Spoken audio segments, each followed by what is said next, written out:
Welcome to the Academy of General Dentistry Podcast Series featuring Dr. George Schmidt. Each episode features experts in the field of dentistry who share insights and inspiration to help you succeed. Let's get started.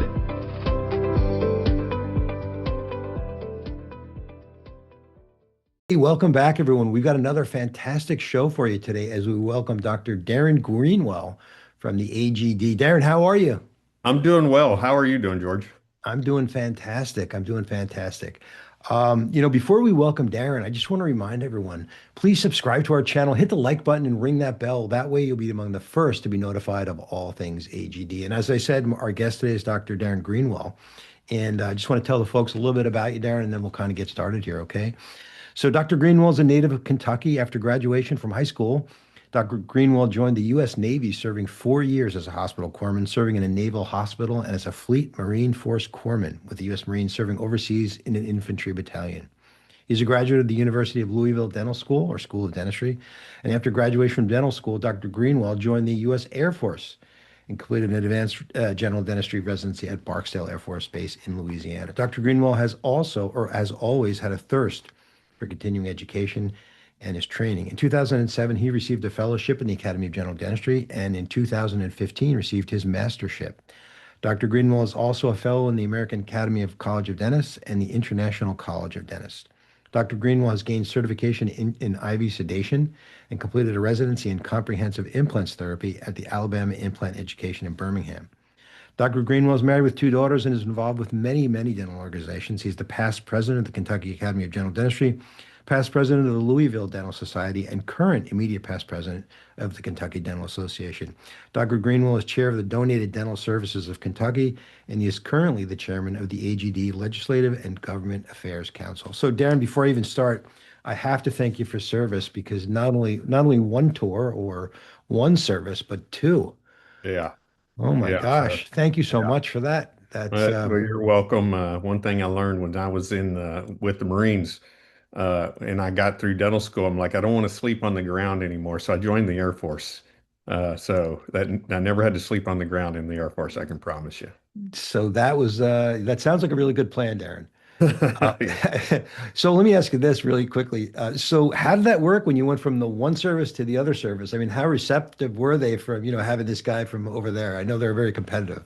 Yeah, they were very competitive, so, in a totally different culture. You go from the Navy, Marine Corps to the Air Force. I mean, it's night and day kind of different thing. So, came from a military background. Obviously, my parents, my grandparents, everybody served in the military. It was just something that was kind of expected in my family, and I loved it. I absolutely loved it. So it was a great opportunity for the educational loan. I mean, it was insane. So, yeah. Yeah, we have a lot of service members that are part of the AGD, and as well as dentists out there. And again, we really thank them for their service as well. So in the intro there, I said that you were the chairman of the LGA Council, or Legislative and Government Affairs Council. Tell the folks what is that all about? So it's a council the AGDs has together, and basically anything related to government affairs, obviously, or legislative things that are being moved through the state and the federal legislatures. We want to keep an eye on that, and maybe even push legislation and support legislation in order to, look out for the general dentist. Obviously AGD is focused on the general dentist, and we need to have a voice, when we're covering 80% of the dentists in the United States. I mean, it's very important that the general dentist isn't forgot about, and not everything is. Most of the time, we're step in step with all the specialties and the ADA and everybody else. But every once in a while, we may have some different disagreements, and we need to be prepared to be able to express those. So, the chair has, I think we have 9 members altogether. You get elected at a 3-year term. You can have a second term. It's probably, between that and dental practice, my favorite councils I've ever served on. I'm really into advocacy and working hard, and that's really what got me into organized dentistry in the early days. Is I'm going through dental school, going through clinical boards, and all the frustrations of going through that.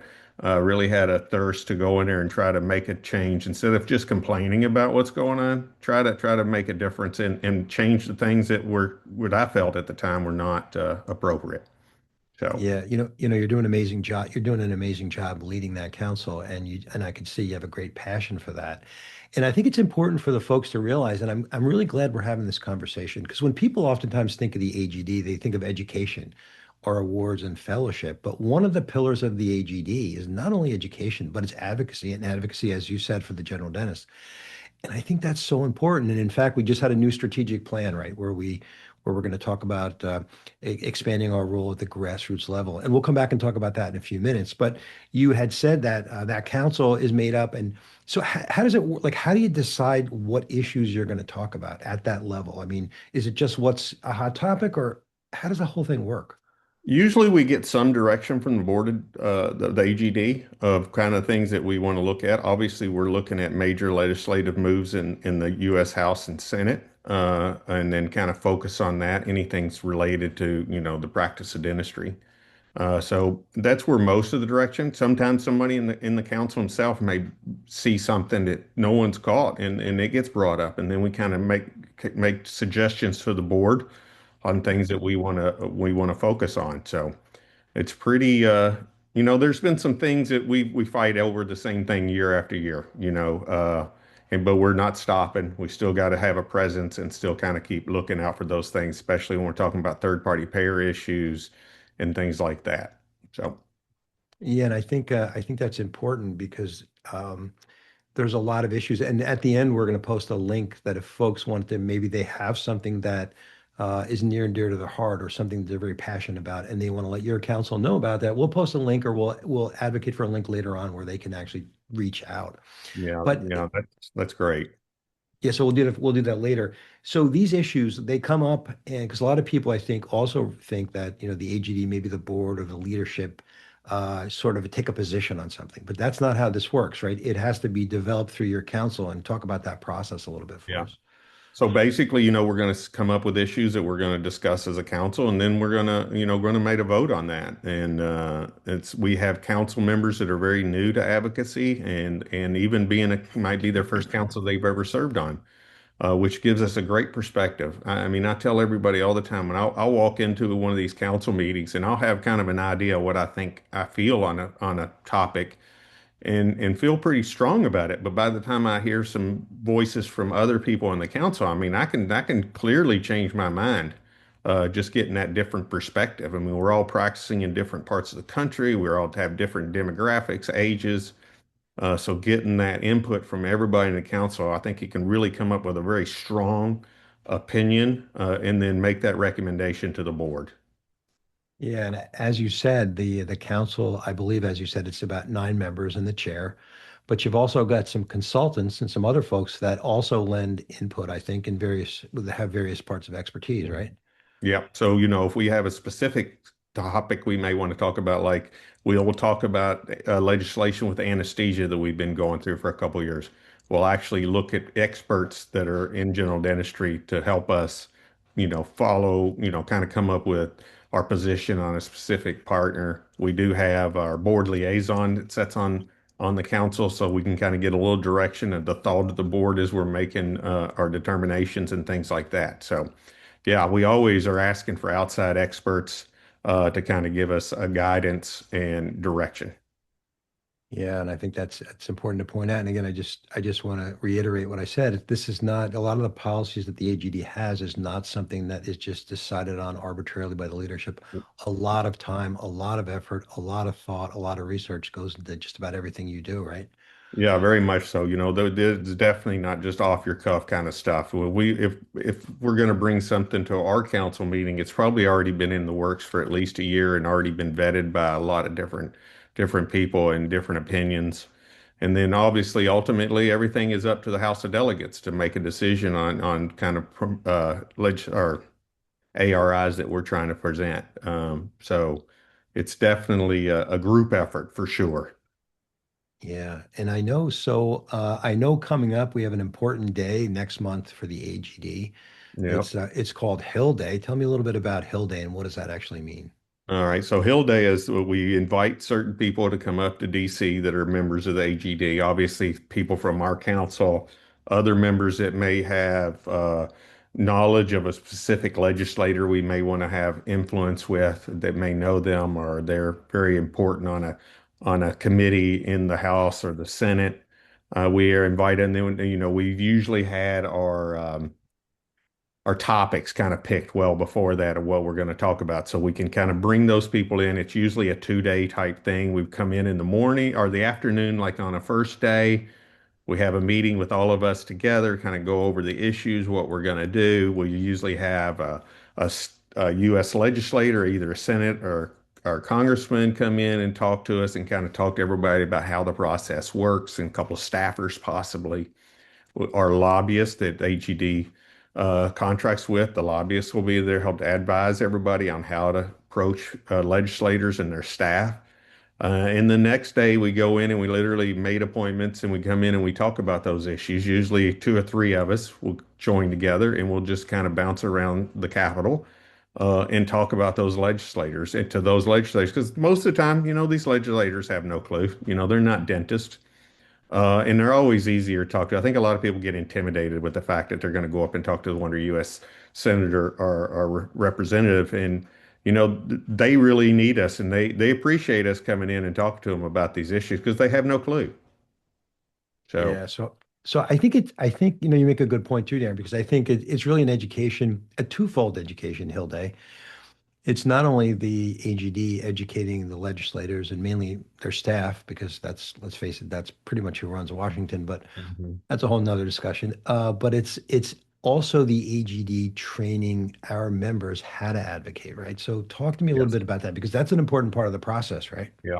That's a very important part of that thing. So that's like I said, that's that first afternoon. We're going to educate our members on to advocate for specific things, and how to approach them, how to come into the office, how to talk to them. Don't get discouraged if you have to talk to a staffer. Quite honestly, most of the influence in an office is not going to be the senator or the congressman. It's going to be their staff. And most everyone will have a staff member that's geared toward healthcare. And obviously, we fall into that most of the time. So, don't, I mean, and it's always very laid back. I always go in and it's like, you'll have some senator and congressman will just kick back in the chair, put their feet up, and just have a conversation. That's really all it is. It's just like talking to anybody else in the world. So, it's a lot of fun, quite honestly. You get to, and a lot of times, I mean, I've been up there, and the senators, especially if you can get one of the higher up senators, they'll take you on a tour of the Capitol. You get to go see some of the stuff that no one ever gets to see. So it's really cool. I even had a congressman that took me through the White House, and he just like, I'm gonna take you on a tour of the White House. So I had like a private tour through the White House with my congressman. So it was amazing. Yeah, that's good stuff. I didn't get that treatment, but the first time I went to Hill Day, it was fascinating. I didn't understand, because when you think of Washington and you watch it on television, or who knows, maybe you watch one of these crazy shows like West Wing or whatever, it it's not, it's a whole different world. It's like a subculture where these staffers, they kind of know each other and they control Oh, things, and it was so fascinating to me how everything actually worked. it's very fascinating. And like I said, you're with the staffers, they know each other. Yeah. And our lobbyist, he was a past staffer. So I'll be walking through, Congress with him, and he knows everybody that's walking through there, and they all know him. And it's just like, yeah, it's like, a bunch of high school kids, it's fun. Yeah, it really underscores how relationships make deals work, if you would, if I'm saying that correctly. Yeah, most certainly. That is the most important thing Yeah. is Yeah. relationships. Right. If you can get in there and if you get lucky enough to get the senators or the representative, or even at your state level, their cell phone number, or that you're sharing on Facebook, or you can text back and forth. That's just amazing. And a lot of them will do that. They're like, man, I don't know about this, or they'll call me up and they'll see legislation. Like, Darren, what do you think about this kind of stuff? So it's relationships, and obviously with relationships, it's a government thing. They have to keep running for reelection. So, obviously, our our our dollars that we're spending toward advocacy are always very important. Yeah, and it's important to realize too that relationships, that's one of the reasons that the AGD, does things like this. We want to make sure that we maintain and continue to build relationships with not only political groups, but also the other allied organizations. And we, the leadership, try very hard to do that. It's very Mhm. important that the membership realizes that. So, not only do we have the council that works here and some of our consultants that come on, but we also do have full-time staff that's dedicated to advocacy, right? And Yeah, also a most lobbying certainly. firm that you said, right? Yeah, the staff is utmost mo important. I tell you, we couldn't function without the staff. They're doing it every day, all and on. Because we're all practicing dentists or whatever. I've got a busy life too. I spend a lot of time with AGD, but I still have to make a living, right? So staff is so important. And then, yeah, the lobbyist is great. So you couldn't do it without them. Couldn't do it without them. Yeah, no doubt about it. So, Darren, talk to me a little bit about, this year, like I said, Hill Day's coming up in a couple of weeks. Hmm. I'm not sure when this is going to air, but in April, it's going to be in April. Talk to me about some of the important issues that AGD is going to advocate, or what do you Okay. anticipate is going to be on the table for those discussions or those visits? This year it's going to be ERISA reform. So basically, what ERISA does right now is if your state has had laws passed within the state about third party payers, insurance companies, about a half of the policies are run through a federal programs or state by state kind of, or what's the word I'm looking for? Uh, they're not run by one state. They may cover multiple states, like a Ford or a GE or one of the bigger companies they got. So with those plans, ERISA basically is signed up for to protect these big companies and their insurances. So, but if you have a law that's passed in the state, let's say non-covered services, if a plan is an ERISA plan, that they can say, well, that doesn't apply to us because this is an ERISA plan. So we've made a lot of uh, improvement in a lot of these laws at the state level because that's where majority of this stuff is at. But the ERISA exemption makes it harder. So, if we have a law in Kentucky, let's say for non-covered services, 50% of the plans don't have to abide by that because they don't have to abide by state law. So with ERISA reform, we're hoping to get that changed. So and it's been introduced this year. Finally got a sponsor that's going to go up. And we're going to be really pushing hard for that and try to get some legislation to get that reform so that these third party payers will have to follow the state rules as far as insurance goes. So that's probably the biggest one. Another one we're working on is called the READY Act. It's a resident education deferment. Basically, it's allowing residents of any type, not just dental residents, but physicians, nurses, whatever, to be able to, with their insurance rates for their loans, to be deferred. That one's been a tough one. Every time you come in, a lot of legislators think they want us to give them forgiveness, and that's not what this is. It just defers that interest rate while that the doctor, nurse, or whoever's in residency program. So that one's we've probably been pushing that one for the last 3 or 4 years, and hopefully we can get that across the thing. So, So yeah, go ahead. yeah, no, so let me ask you a question about that, and then we're going to take a quick break. So let me ask you a question about that. So why does it take so long to act on some of these? In other words, I mean, and maybe this is just your opinion, but help me understand why, you said you've been working on this for a couple of years. Why do things move so slowly in Washington like that? I think in Washington, their goal is to not pass bills. I mean, they really try to limit the number of bills they pass. So I think that's first. So usually when it comes to something like the READY Act, you have to kind of try to get that one tied into something else. Mm. And then sometimes when you've got to look at those strategically, because is that a partisan bill? So, or a nonpartisan bill? So obviously our goal is to try and get it as a nonpartisan bill. But to get something like the READY Act all by itself is difficult to get somebody to sponsor it and then get enough co-sponsors to do that. It's just not, it's really kind of low on their totem pole. Yeah. So when we did, McCarran-Ferguson reform, I mean, we spent what, 15 years probably until we finally got that resolved. So it does take time. It does take time. And that's just the nature of Washington. That's the nature of the beast. Darren, we're going to take a quick break. We'll be right back. All right. Thank you. This AGD podcast series is sponsored by DHP, one of the largest family-owned full-service dental dealers in the United States. DHP provides dental and medical supplies, equipment repair and maintenance, technology, and equipment sales. AGD members receive exclusive discounts and promotional offers when you buy from DHP. We are especially grateful for DHP's continued support of AGD. Their partnership helps make this podcast and these vital conversations possible. Discover why like-minded general dentists work with DHP by visiting their website at dhpsupply.com.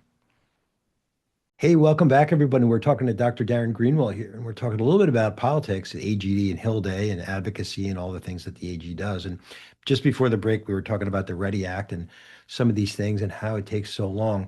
So for the members that don't know, Darren, when you have a bill like that, you talked about bipartisan. It has to be a bipartisan bill. So if I want to move a piece of legislation in Washington, I need a Republican and a Democrat to sponsor the bill. And I mean, how does that work? Like, That's what's the exactly mechanics right. there? Yeah, you want to obviously you want to get as many sponsors, co-sponsors as you can.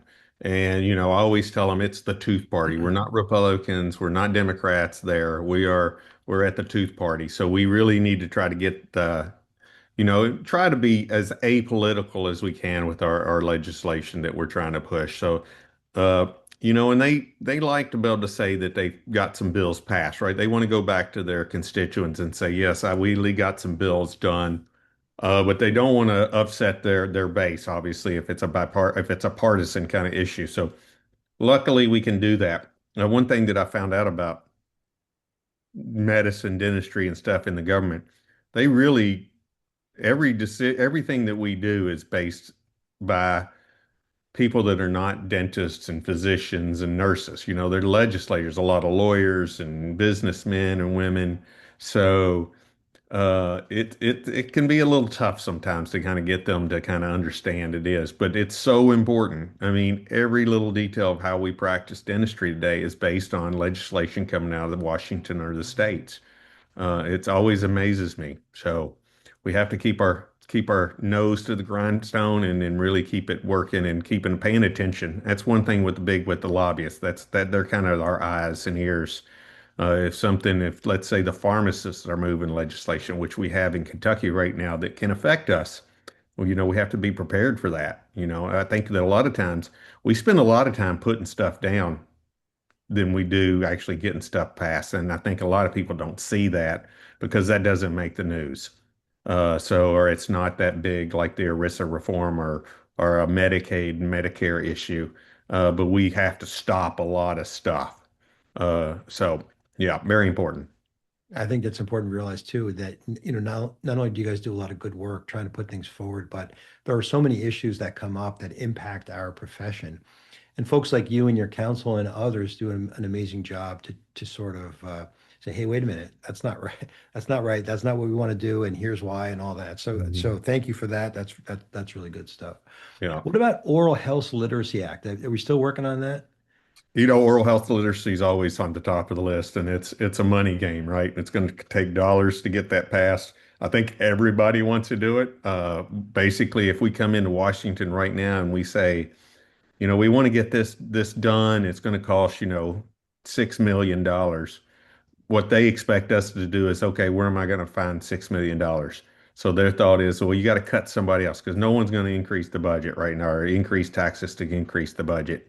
So you have to be creative sometimes in forming coalitions with other groups, maybe even not other dental groups, maybe other healthcare groups. So with oral health literacy, we're obviously looking at talking to people that are in the diabetes coalitions, things like that. So it's building those coalitions with those groups in order to kind of get enough momentum that it really kind of makes an impact on those legislators to spend that money. Yeah. But that conversation is a great segue into, you mentioned the local level. And that's one of the things I wanted to talk to you about because part of our new strategic plan is really trying to focus more on the grassroots. So tell me a Exactly. little bit about how, what we're looking towards to do there and how we're trying to sort of mobilize the local constituents to have a bigger voice. Yeah, yeah. So, I mean, since I've been in AGD, everything, when I started at kind of the local level, I never really understood why I wasn't get as much help from the national AGD kind of level. And so I think we're trying to make that transition. We're trying to help the constituents much more to understand how their state legislators work, how they can advocate, because that's really where it counts. If you're going to make change, it's got to be at the state level. So trying to get those members to kind of get engaged and learn. I think the biggest part about it a lot of time at the lower local level, they really just don't know what needs to be done, every state or every constituent's remaking the wheel. It's like, why are we doing this? So we need to get best practices out there. We've got to get at that local level. And obviously, that's kind of one of the things on our dental practice council and on the LGA is to kind of try to figure out a way we can get that information at the lower level so that's where, I mean, be honestly, that's where the work is. That's the ones that are going to have to get it done. We can go up there and do, the 9, 10, or 12 of us in the leadership at AGD, but we can't be in 50 plus constituencies every year. So we've got to do a better job at getting the constituents better trained and better prepared. Yeah, and I know we're working on that, and I know you're working on that to try to develop some better training, some different training programs and options. And we have things like leadership development Yep. symposium also coming up in a couple of weeks. So we do a lot of good stuff like that. But yeah, so it's really something that at the constituent level, I think we can look forward to some great things coming in the Yeah, future. yeah, exactly. So, I mean, the ADA's done a pretty good job. They have their spa stuff, and they're kind of getting moving money down to the more of the state levels. But I think that, and which is great. Don't get me wrong. I'll take every dollar we can get for every legislative move we want to get. Obviously, the AGD is not quite as wealthy as the ADA, but we're gonna do what we can do to make it better for general dentists. So at this point, for the constituents out there that are saying, "Hey, you know what? We've got an issue and we want to try to work on this," who can they contact, or can they contact you to get some guidance in terms of how they can tackle a problem, or how should they go about that? Yeah, I mean, obviously, I'm always available. You can find my name and number on AGD's website. Obviously, call into AGD directly. Staff can direct us to the right person, be it our staff members that are on LGA, always are easy to talk to. And Yeah, I mean, just look on agd.org. There's an advocacy tab. It's going to give you a ton of information there. It's going to give you contact information. And I'm more than happy to talk to anybody at any time about anything AGD, legislative move. I always encourage people to get involved. That's really the key.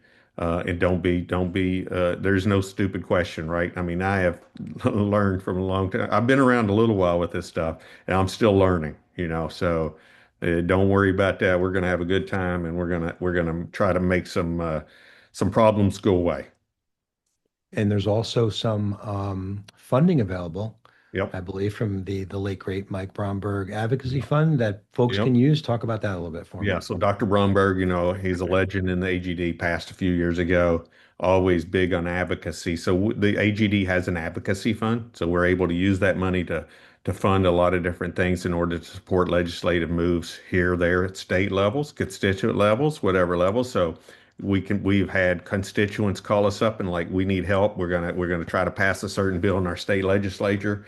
We just need a little bit of funding to help with our local lobbyists. So that's a great program for that. And it's all you have to do is ask. And it's got a couple of channels it goes to get that money in there. Actually, we've been begging people to take that money. So it's like some people, just don't think about that, and it's there, and it's not for like you can't, the advocacy fund's not to like fund a lawyer or a lobbyist every year. It's really for like those one strategic kind of punches. But if you do want a lobbyist year after year after year, we're going to help you try to figure out ways to make that happen for you if that's important to you. So I encourage the constituents, even a general member, if there's some passion that you have and you think you need some help getting something done, give us a call. That advocacy fund's there for a reason. And obviously, if you want to add funds to that advocacy fund, you're always more than welcome to do that too. So it's kind of like a pack, but it's not a pack. So different rules than a pack. So anyway, yeah. So Yeah, that's advocacy fund. so that's an important distinction. So there's some rules that have to be followed because it isn't really a pack. Yeah. But I think the most important thing here is that there is funding available for projects, issues, Yeah. problems that you might have. We can help you. Not Yeah. only can Darren and his group, jump behind you, give you some direction and do what's necessary there, but we potentially could have some money for you. And also, like Dr. Greenwell said, if you believe in and you're passionate about advocacy for our profession, we certainly would look forward to some support financially from you. And I think you can just go on the AGD website, right, and Yep. find the Yep. advocacy. How would we find out how we could give some money? Yeah. So There's if a you go to agd.org, you'll see there's an advocacy tab right there on the front page. Click on that and you're going to see all the information about advocacy, all the information we have on the advocacy fund and things like that. So it's pretty easy to do. It obviously, if you ever any questions, just call. There's phone number right there at AGD. Staff member will call you. I mean, they're the nicest people in the world to talk to at AGD. I mean, it's simple as that. I love the AGD. I've been involved with a lot of other organizations, but AGD's family. It's a different organization. No question about that. No question about that. And to sort of bring our discussion full circle, we started out talking about the Advocacy Council, and I just want to let our listeners know that it's that time of the year. And if you are looking towards, or you have a special skill or a special passion, and you want to volunteer to be on a council or committee, go on the AGD website. There's a section you can fill out there, because coming up soon in a couple of weeks, we're going to start looking at different applications and different folks to fill various positions. Darren mentioned that these positions are not lifetime, they're 3-year cycles. And so we are constantly looking for new folks who have great skills, great ideas, great visions. And I just want to make a plug for that. So if you're interested in the LGA Council or any other council, we've got many councils that look into a lot of different issues here at AGD. Please look that up, submit your application, get that in as soon as you can, and we look forward to hearing from you. And I know you'd look forward to some good help on your council too, right? Oh, most certainly. Most certainly. I got a great crew right now. I'm just lucky to be their chair. So, but man, I tell you, being on council at AG, it's just fun, guys. I mean, it is. It's a lot of fun. I love it. I absolutely love it. Good stuff. So Darren, we're out of time, but tell me about that. You got a fancy sign behind you there, IV Oh, yeah. sedation. What's that all about? Yeah, so I teach IV sedation to general dentists mostly. We'll throw a couple of periodontists in there every once in a while, something like that. But I'm in the middle of a class right now, so I got to take a little break. My partner's kind of covering the clinic right now, but yeah. So if you're interested in doing some IV sedation as a general dentist, look us up. We've got a really great program. It's small number of students. It's very, very laid back. So yeah, it's great. Yeah, it's great feedback on that course. Darren, thanks for all you do for the AGD. Really appreciate you, and thanks for coming on the program. No, thank you, George. Yeah, I'd also like to thank our producer, Kristen Gover. If you like what you heard, please like and subscribe to our channel. You can always find us on the AGD app, Spotify, SoundCloud, Apple Podcasts, and at, on YouTube under @General Dentistry. If you have any questions, concerns, comments, or suggestions, you can contact us at news@agd.org. Thanks again, and we'll see you next time.